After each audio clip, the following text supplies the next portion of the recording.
Yet another twist emerges at the Presidential Elections Petitions Tribunal with the dismissal of the PDP's request to have access to a server said to have been used by INEC in the conduct of the 2019 elections.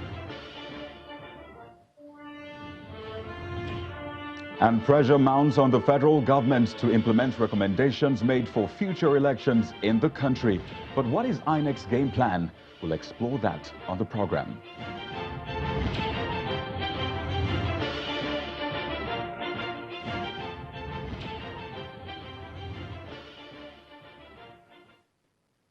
Hello everyone and welcome to the program. This is Politics Today. I am Kayode Okikiolu standing in for Seun Okinbaloye right here at Channels Television's global headquarters in Lagos. Well, we continue our countdown and monitoring of activities as the nation eagerly awaits the formation of the president's cabinet. It is now 26 days since the inauguration of the government for a second term in office, and we await the formation of the president's cabinet. Well, we now turn our attention to one of the biggest political stories in the country today. 4 months after the 2019 presidential election and about 16 weeks after the process has been concluded by INEC, the People's Democratic Party and its presidential candidate Alhaji Atiku Abubakar have been contesting the result at the Presidential Elections Tribunal. So earlier today, after weeks of controversy and suspense, the tribunal has rejected the request of the PDP and its presidential candidate for access into INEC's server. The five-man panel unanimously refused the application on the grounds that issues have been joined by parties on the existence or otherwise of the server.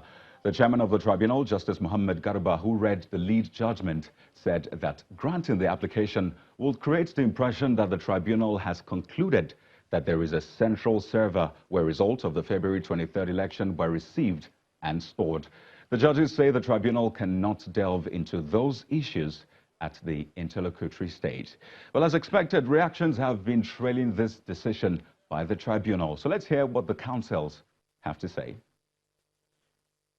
We strongly feel that Section 151 entitles us to have access to this material. We are not asking the court to decide on the issue whether there's a server or not.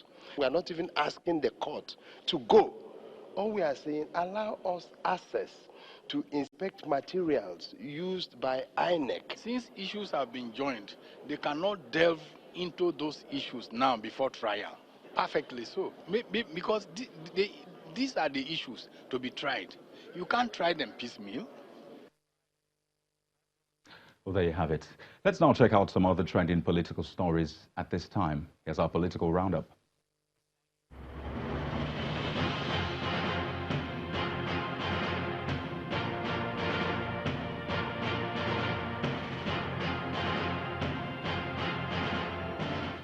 The post-2019 general elections review by the Independent National Electoral Commission has now moved from state level to the INEC headquarters, as the chairman of the commission meets with 387 electoral officers in Abuja to get first-hand information on their experience during the polls. Part of the objective for the meeting is to gather reliable information that will enable the electoral body drive the conversation for electoral reform ahead of the 2023 general elections. And membership of the Edo State House of Assembly on Monday increased to 11 following the inauguration of 2 members-elect. The House, following its inauguration last Monday, had adjourned to the 17th of July 2019. The Speaker, Frank Okie, explained that its determination to ensure that no members-elect shut out of the House was responsible for it reconvening to inaugurate these set of members-elect who had completed the necessary documentation. It's time for compensation. Some aggrieved members of the ruling All Progressives Congress tell President Muhammadu Buhari they're asking the president to ensure that he appoints from those who worked for him in various capacities during the 2019 general elections as he forms his cabinet. The APC members who defied the heavy rainfall to protest at the defense headquarters in Abuja also displayed placards asking the president not to appoint people who have stayed in government for over 40 years. According to them, the nation is in dire need of fresh ideas. security of this country. As part of efforts to reduce acts of terrorism and insurgency in the country, the national chairman of the Advanced Nigeria Democratic Party, Mr. Charles Ogboli, is advocating the need for Nigerians to support the nation's military. Addressing a news conference in Abuja, Mr. Ogboli says the nation's military are daily sacrificing their lives in order to protect the country, and the need for Nigerians to give them total support and maximum encouragement has become imperative. He adds that the security of the nation remains a collective responsibility of all Nigerians. We need the military. For the fact that the situation has calmed down, it is enough for us to commend them.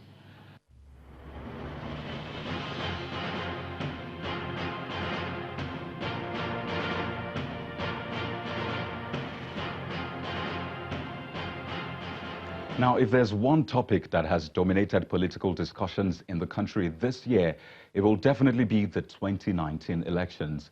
From the conduct to the result and the aftermath of the result itself. And thanks to the various election observation mission reports that have just been released, it appears the 2019 elections will remain a major topic for deliberation, at least for the foreseeable future. Incidentally, INEC is also reviewing its own activities across the country, and we expect that recommendations for future elections will come out of that meeting.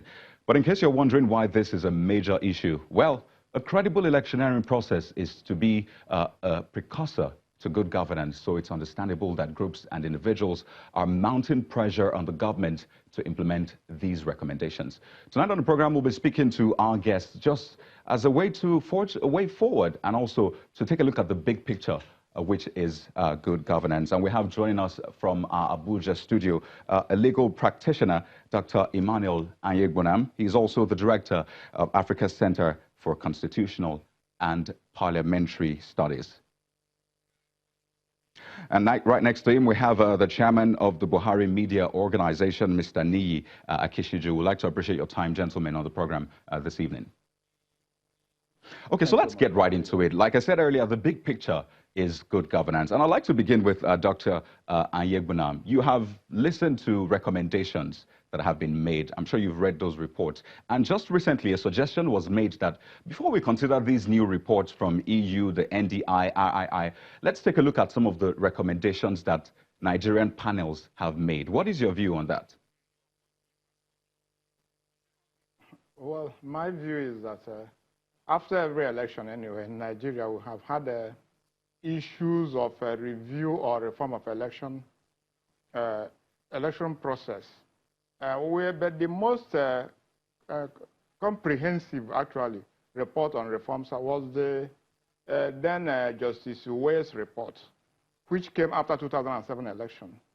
The then President, Musa Yar'Adua, on his own, welcomed that report, saying that the process that brought him to bear had some irregularities. Incidentally, when the report was presented, he now had to inaugurate almost 2 extra committees that tinkered with it, and then in the end, everything died down and we went back to where we are. So basically, there is need anyway for reforms, and which we have always said. But until we have the mindset and the attitude to proactively or transparently reform and work on what issues have been raised on collective measures, we are more or less consolidating on 2-party dominant position or political system since 2015 to now. But the last election, we have seen the international observers' approach to it, which to me is ideal. Then on our own, what do we do after election? Like we said, it is participation, good governance, accountability, and transparency. INEC is now on in his zone. It's basically a judge of his own, of the entire enterprise. Whatever he wants to say or whatever he will do, well, he goes with it. But if we have reached a level to say this is the roadmap, in the next election, do we go electronic? Card reader was the issue in 2015, 2019. Then some other issues like the presence of the military and intimidation that were raised. And after every election, the contest, as at the moment, if we are talking of good governance, Right. The burden on our civil courts over election issues is challenging. And then other related matters in the country now follows this political toll. Now, Dr. Ayegunam, I'd like to step in for a moment, if you don't mind. Dr. Ayegunam, basically, I'd like to step in for a moment. Now, we'll talk about implementing some of those recommendations in a moment, but I'd like to take up Mr. Kishiju on this issue. When you look at the recommendations made, fine, INEC was mentioned, but political parties were also fingered, if I can use that term, that, you know what, we also believe that you need to reform some of your internal processes, like, you know, party primaries, internal democracy, and what have you. So moving forward, it's not only INEC that seems to be culpable in this. Apparently, political parties have a key role to play. So moving forward, what is your party, for example, planning to do to ensure that you work together with INEC to ensure a better electioneering process? I agree with you substantially. I think internal democratic process is very essential in the guarantee of good government and good governance. I had always been a major advocate for transparent, well-processed primaries, because that is the basis, that is the foundation of democracy. It should start from the political party. So, and I think it's not far-fetched. The issue had always been at the front burners. And I am also sure that there's an internal process of sanitizing the environment, and that I'm talking about the APC environment specifically, not only at the national level, but also at the sub-national levels, in a way that eventually the process, especially of emergence of candidates, would be clear, would be transparent, and of course would be regulation and law guided. We have also seen some of the negatives of manipulated primaries, and we have to be sincere with ourselves. We have seen some of the negatives, especially in judicial rulings and orders, as they impact some members of the National Assembly that actually won on the platform of the APC, but the judiciary, in its wisdom, actually awarded those seats, more or less, to the opposition party because of faulted primary process. So I think it's important we give momentum to this discourse. Okay, Mr. Kishiju, I specifically spoke about internal democracy and party process. You'll agree with me that during this past election, we had issues coming up, especially in the APC, not one, not two, not three, about party primaries. And we're counting down to another election in Kogi State and another election in Nigeria. So we have a few months to go. What has the APC been able to do to ensure that these issues do not repeat themselves? That's what I was actually reiterating, and I was actually saying that it's a concern, and I am now saying, I'm also emphasizing that our party, the APC, is focused on this, and that the next set of elections will be backed by viable, robust, transparent primary election. Right. Internal primary election is a basis for internal democracy. You know, and the important thing is to have a transparent process where INEC will also be involved, you know, and where the popular candidates would emerge from the party process. I agree with you. I'm not debating that, and I am sure the party at the national level, at the national leadership level, and at the different states, because it's not just enough to have the national executive commit to this. It is also important to have the state executive commit to this. Okay. Because these are the foot soldiers at the state level and even at the local government level. Okay, Mr. Kishiju. There is a commitment to it. All right. I'd like to take up Dr. Ayegunam on an issue. We've talked about the recommendations, but the big picture is implementation. But we'll have to go on a quick break. I'd like you to ponder on that a bit. Let's look forward to implementing these recommendations. So we'll take a quick break on the program, and when we return, we'll discuss these issues and also try to set an agenda for President Muhammadu Buhari's cabinet, which we are still awaiting as at this moment. Join us again. You're welcome back, everyone. Let's get back to the conversation. We'll still have with us Dr. Emmanuel Anyegbunam. He's a legal practitioner and the director of Africa's Center for Constitutional and Parliamentary Studies. And right next to him is Mr. Niyi Akinshiju, the chairman Buhari Media Organization. Thank you, gentlemen, for your patience. Now, Dr. Anyegbunam, before we went on the break, we were going to get your opinion. Now, we have a plethora of recommendations, no doubt. So the problem is not lack of ideas or solutions. It appears that we have an issue with not recommendation, but implementation. So moving forward, what do you think we should do to ensure that these recommendations are implemented? Well, I think, my colleague has rightly pointed out, is a matter of political attitude or culture, basically, which we are into. It is not only unique to the APC. Internal democracy, even if you go to our professional bodies and communities, is a very difficult thing. I am suggesting that a local government election under state electoral commission has been a mockery of democracy since 1999, after the first experiment. Every other party in control of the states wins all the entire state seats available in every election. So what I am suggesting is that we should amend our constitution and hand over this to INEC and now engage fully from local government, because the problem starts from the ward. So from there, we will now have a process that will enable us to engage fully. And then we should not wait until after 4 years. The number of political parties in Nigeria is too enormous.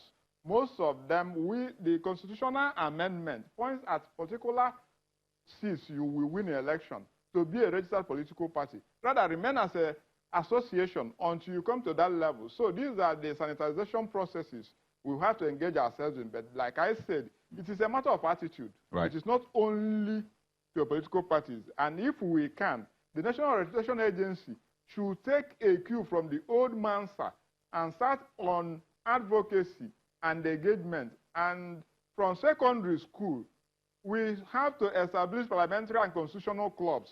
Let's catch them young. Right. The advocacy within the world, we have seen it from Europe and America, that 15-year-old, the new generation are coming up now on climate change and the rest. They are the people driving the processes. So okay. We have to engage our youth. Let them leave issues of entertainment and the rest and face core issues. So let us be able to build a stable future. All right. So it is now incumbent on each and every one of us to see this generational change and then build into this advocacy on collective measures. Let us not wait until after the next election. Then you pile up reports, which will go to no issue. Dr. Anyegbunam, I'd like to get Mr. Akinshiju opinion on this topic, his final opinion on this topic. Now, Mr. Akinshiju, I'm sure you've heard people saying we need to reduce political parties in the country as a form of recommendation for future elections in Nigeria. As a member of a political party, one of the leading political parties in the country, do you think this is a way forward,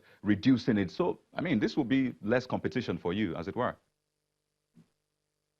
It's not about less competition. It makes the competition even more intense and better. If you have 3, 4, 5 political parties, you have a concentric environment of thoughts, within manageable limits. Not like the one we have, and I must confess that I've been a major advocate of reduced numbers of political parties.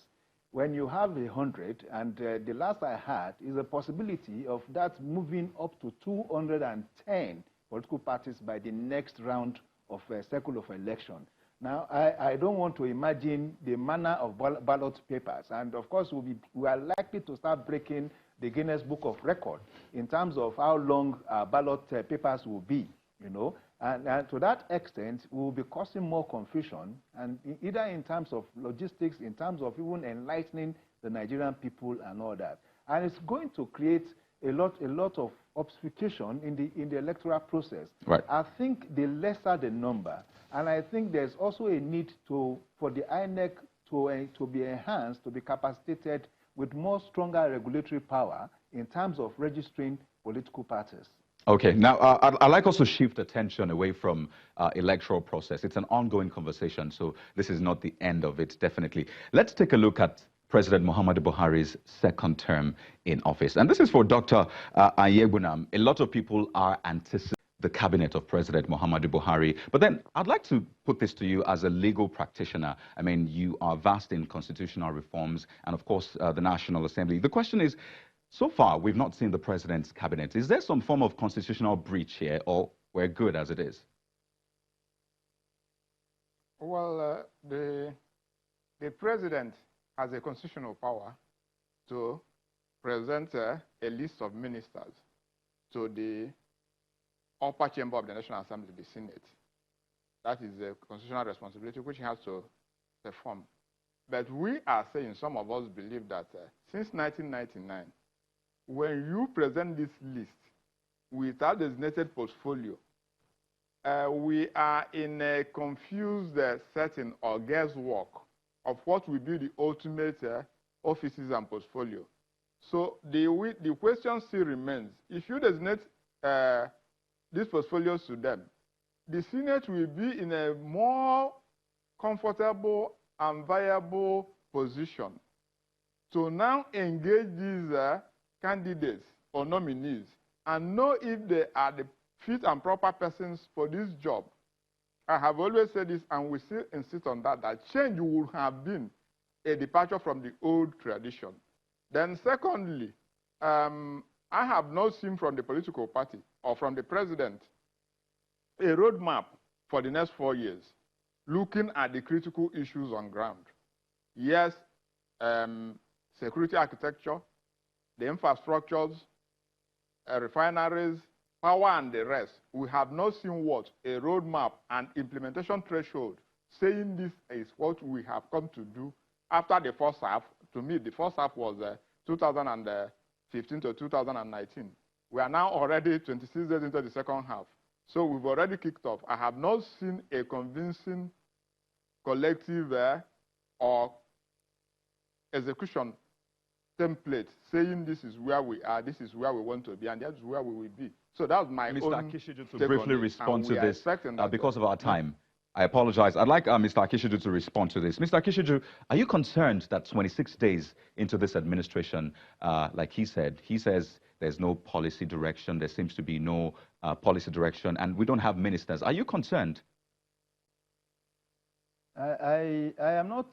I'm not concerned in the way you're looking at it. The truth of the matter is, what the president is doing will be a continuation of what he started in 2015.